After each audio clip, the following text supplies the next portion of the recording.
அமைச்சர் பிரணவ், விவசாயி மிதுன்யா, மக்கள் 1 ருத்ரன், மக்கள் 2 கார்த்திக் தினகரன், வழிப்போக்கர் த்ருவ், அரசர் ஹரிபிரசாத், அரசி காஷிகா, தெனாலிராமன் தருண்ராம், தெனாலிராமனின் மனைவி அவந்திகா, தெனாலியின் நண்பர் ரியா.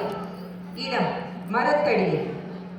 அழகான விஜயநகரத்தில் ஒருவர் மரத்து அடியில் அமர்ந்து கண்களை மூடி தியானம் செய்து கொண்டிருக்கிறார்.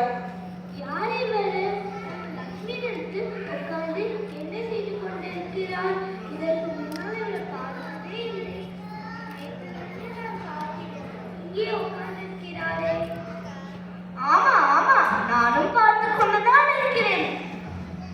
ஏதோ வலைப்போக்கர் போல் தெரிகிறார்.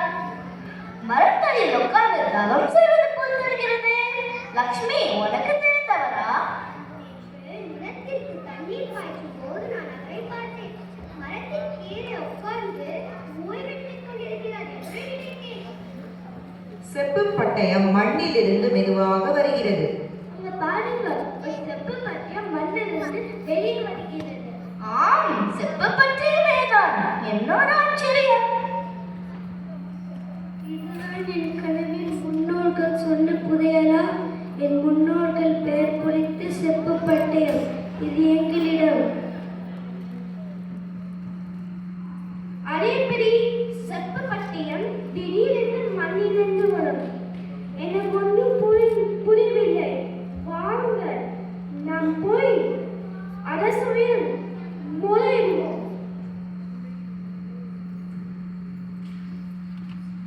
நீதிமணி ஒலிக்கின்றது.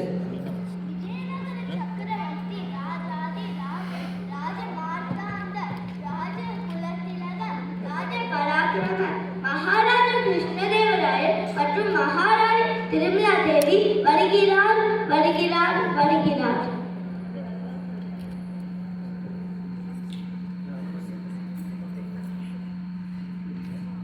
அனைவருக்கும் வணக்கம். நீதிமணி ஒலிக்க கேட்டேன். என்ன செய்தி? அண்ணா, ஒரு ஆச்சரியமான செய்தி. வழிபாக்கம் நமது விவசாயி லட்சுமியின் நிலத்திலிருந்து ஒரு செப்பு பட்டியல் எடுத்திருக்கிறார். இப்பொழுது அது என்னிடம் என்று சொல்கிறார். அதற்காக தான் மணி அடிக்கப்பட்டது. அப்படியா? அவர்கள் உள்ளே அனுப்புங்கள்.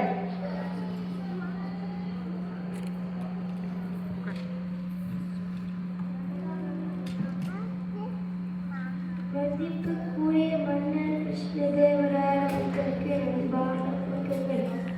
என் பெயர் மாணிக்கம். என் முன்னோர்கள் கனவில் கூறிய வழியை நான் தவம் செய்தேன்.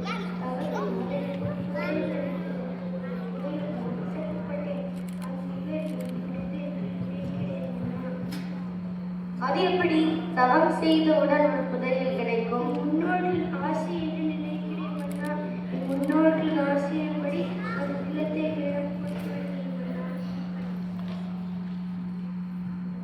மன்னா, ஆதி எங்களிடம் என் குடும்பமே இந்த நிலத்தை அது விளைச்சலும் தான் நம்பியிருக்கிறது.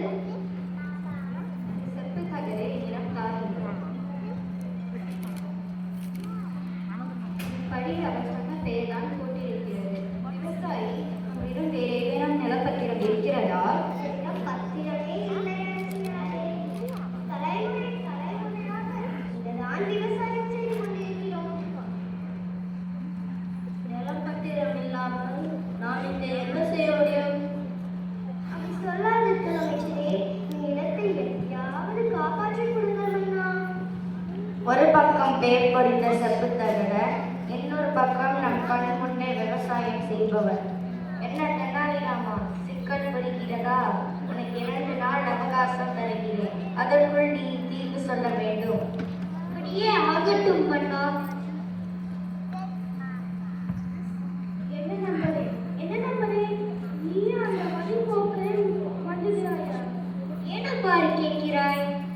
நேற்று நம் நாட்டுக்கு வந்தவர் இன்று நிலம் என்னுடையது என்று சொல்கிறார். அமைச்சரும் எட்டாவதாக விவசாய பொருட்கள் கொடுத்து லக்ஷ்மியிடம் நிலப்பத்திரம் கேட்கிறார். எனக்கு ஒன்றும் புரியவில்லை.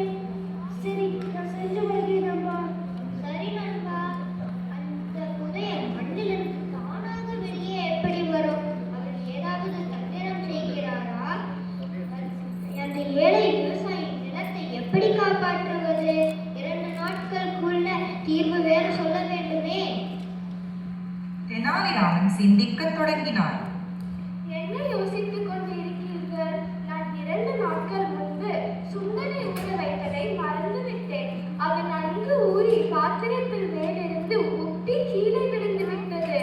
இப்பொழுது நான் சுத்தம் செய்துவிட்டு வந்தேன். பாருங்கள், சாப்பிடலாம். எனக்கு ஒரு யோசனை வந்தது.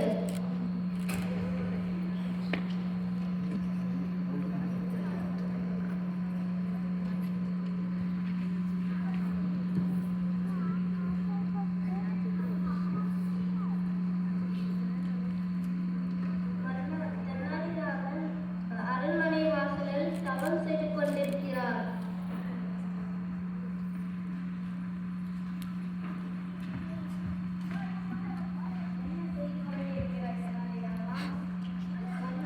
முன்னால் ஒரு முறை என் முன்னோர்கள் என் கனவில் வந்து என்னை தவம் செய்ய சொன்னார்கள். நான் தான் தவம் செய்யாமல் விட்டுவிட்டேன். எனக்கு ஏதாவது புதையல் கிடைக்குமா என்று நானும் தவம் செய்து பார்க்கிறேன் மன்னா. சிறிது நேரத்தில் ஒரு செப்புத் தகடு மண்ணில் இருந்து வெளியே வருகிறது. என்ன ஆச்சரியம்! என்ன நடக்கிறது இங்கே? நான் தவம் செய்ததற்கு புதையல் கிடைத்தது. அதே போல் ஒரு செப்புத் தகடு, அதில் என் பெயர் இருக்கிறது. ஒருவேளை என்னிடத்தில் தான் அரண்மனை கட்டப்பட்டிருக்கிறதோ? என்ன புது கதையா இருக்கிறது தெனாலிராமா? நான் மாட்டிக்கொண்டேன் என்று புரிந்து கொண்டார் வழிப்போக்கர். என்னை மன்னித்து விடுங்கள் மன்னா. இதுவரை தவறு செய்ய மாட்டேன். யார் அங்கே? இவர் செய்த தவறுக்கு இவர் சிறையில் நுழையுங்கள். இங்கு என்ன நடக்கிறது என்று எங்களுக்கு புரிய வைக்காமா? மன்னா, இந்த வழிபோக்கர் முன்னோர்கள் பெயர் பொறித்த செப்புத் தகடை மண்ணில் புதைத்து வைத்திருக்கிறான். அந்த செப்புத் தகட்டின் கீழே பார்த்தேன் கொண்டக்கடலை இருந்தது. நன்றாக ஊறின கொண்டக்கடலை செப்புத் தகட்டை நிலத்திற்கு மேலே கொண்டு வந்தது. அருமை அருமை தெனாலிராமா. என் நிலத்தை காப்பாற்றி கொடுத்ததற்கு மிக்க நன்றி ராமா. மிக்க மகிழ்ச்சி. எப்பொருள் எத்தன்மை ஆயினும் அப்பொருள் மெய்ப்பொருள் காண்பது அறிவு என்ற திருவள்ளுவர் கூற்றுக்கிணங்க செயல்பட்ட தெனாலிராமனின் சாதுரியத்தை அனைவரும் வியந்து பாராட்டினர். நன்றி.